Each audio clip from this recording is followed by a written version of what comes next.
Hi guys, welcome to Daniel Rosehill Plus here on YouTube. My name is Daniel Rosehill. I'm a marketing communications professional based in Jerusalem in Israel.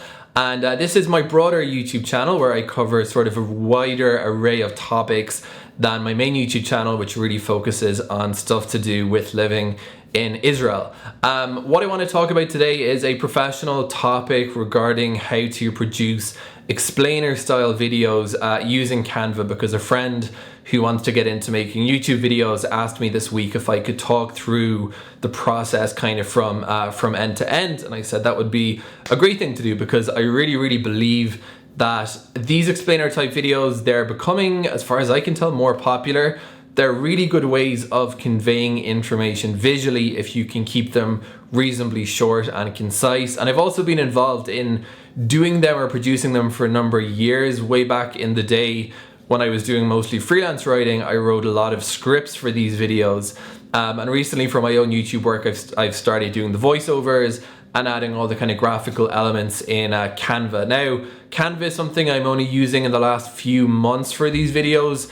Before that, I was using offline video editors like DaVinci Resolve or Premiere Pro or even Kdenlive, and I've gradually embraced Canva for online video editing. Truth be told, Canva is not an amazing online video editor. If you're coming from the world of offline video editing, you're going to find it very restrictive, at least initially. However, the advantages of online video editing, whether we're talking about Canva or some other tool, they're pretty hard to miss. They're fantastic if you're on the road, you're moving between different computers from maybe a home studio where you do the voiceover, then you want to edit that from a hotel room, and that kind of workflow is just really difficult to emulate with offline video editing, where you're always moving these big chunky files around the world. So there's a lot of advantages, and I also really believe that online video editing is the way of the future.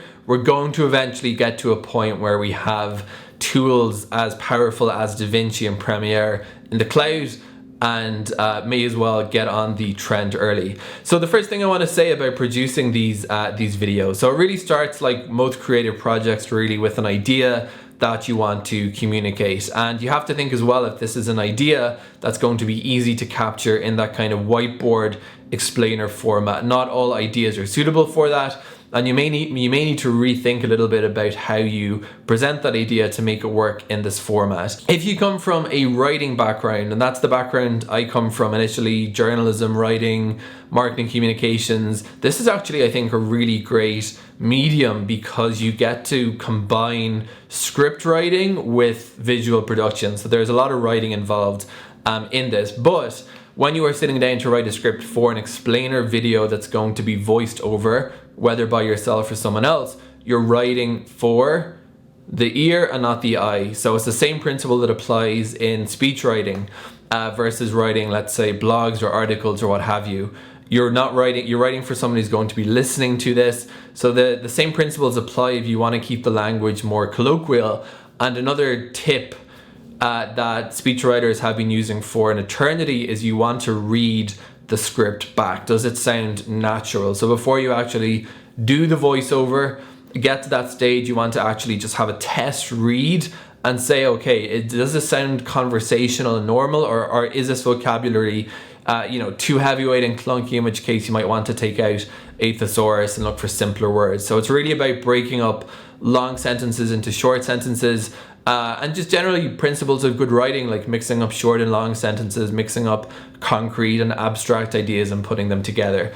Now, the script writing process, if you're doing it for yourself, it's pretty easy. You just iterate and come up with progressively better scripts. It's generally a good idea, like all writing projects, to sit on it overnight. So get a first draft of the script, then go to the gym or go to sleep or do whatever works for you to kind of reset your mind, then come back to it with fresh eyes in the morning and make a few tweaks. In the multi-stakeholder environment, by which I mean doing this kind of project for stuff like companies or NGOs where there's a lot of people looking on the script, the actual script editing process can become the most time-consuming part of the entire process, longer actually than the animation process, because if you're going to send it to multiple people, they're going to have multiple ideas.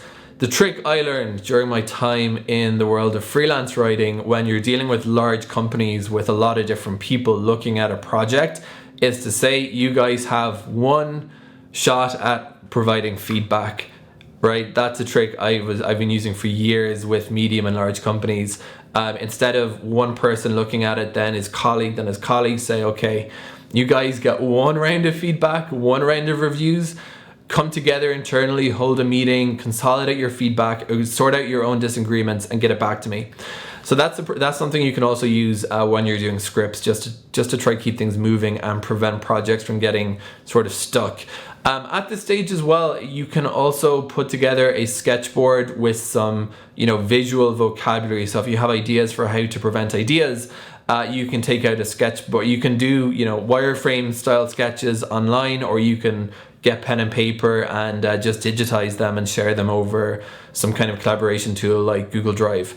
So we're up to the script writing process. So when the script writing process gets completed, we're now moving on to sort of the visual communication aspect of the project. And again, you can share sketches with your client in order to sort of get buy-in around how you intend communicating key ideas. Now, probably everyone who's doing this kind of thing has their own methodology, but something that I like to do is to actually integrate the notes, if I'm not doing sketches, for how I want to communicate this into the actual script itself. So I might have one column for slide 1, slide 2 with the voiceover script, and on the second column I'll have an idea for what I want to be going on with the graphical elements. Perhaps we're going to put this pie chart on the screen, we're going to transition to a dissolve transition to this, all the detail that might be required.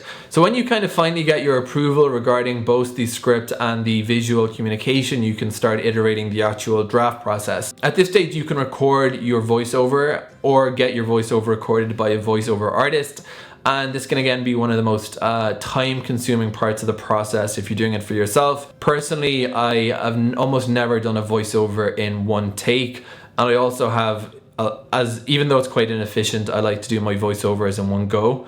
So that can really take a lot of takes basically until you're happy with the way you're using your voice to communicate the idea in the script. Obviously, if you're outsourcing this part of the process, you just need to wait till the voiceover artist gets your file back. And assuming that there are no mispronunciations or what have you, you're good to actually start putting together the video. So using Canva, I really like Canva because you have an integrated stock library if you're using the Pro Canva edition. So you have both a stock photo library and a stock video library. Something cool about Canva as well is that you can import other elements. So if you have your own stock library, you can go ahead and import that to Canva. Or if you have a subscription to another stock service like Pond5, or there's a lot of them out there, you can download and import. So you can kind of plug the gaps in the stock you can find in Canva with either your own stuff or with another organization's stuff basically.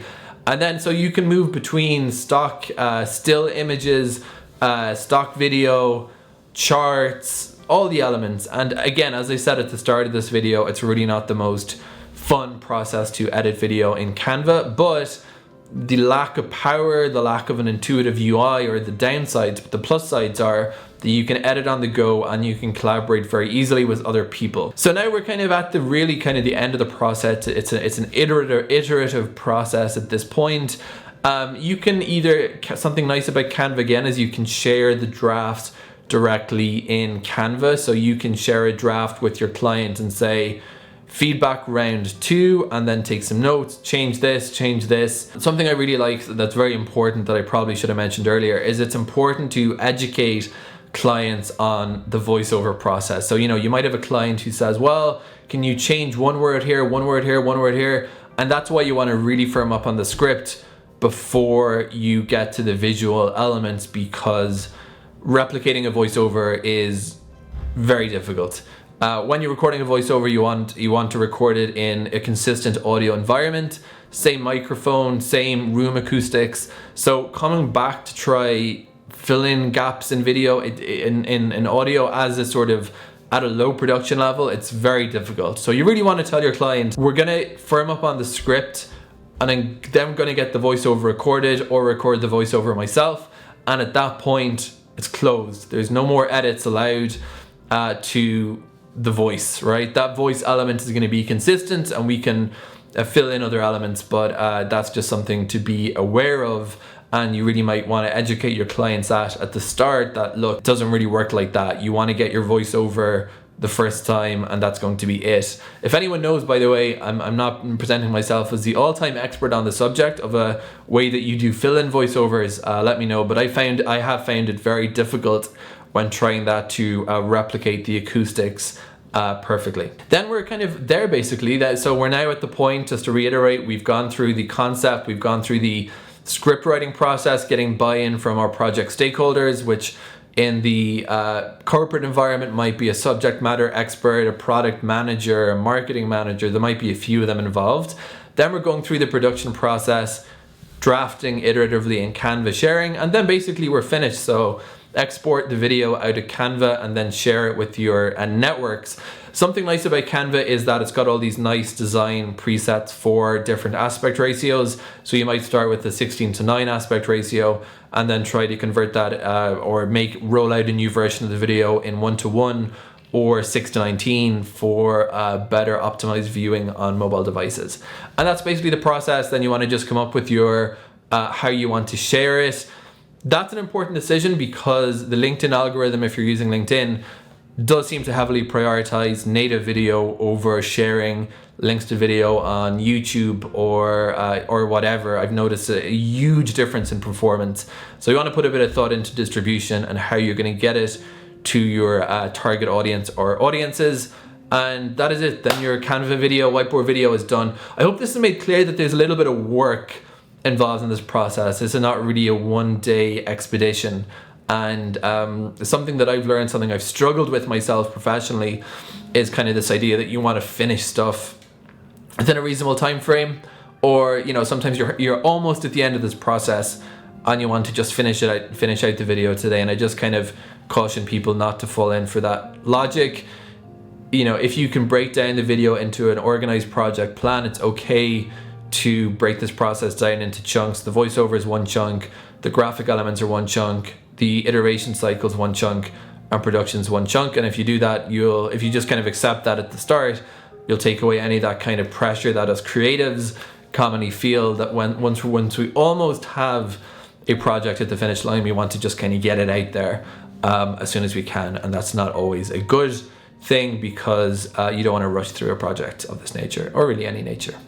Thank you guys for watching. If you're making Canva explainer videos and you want to line up your resources and know how to manage the project or know what to expect for the project, I hope this video is helpful. And if you do want to if you're curious about me and my life, sign up for this YouTube channel, Daniel Rosehill Plus, or if you're interested in stuff to do with Israel, check out my main YouTube channel, which is just called Daniel Rosehill. Thank you guys for watching and have a good day.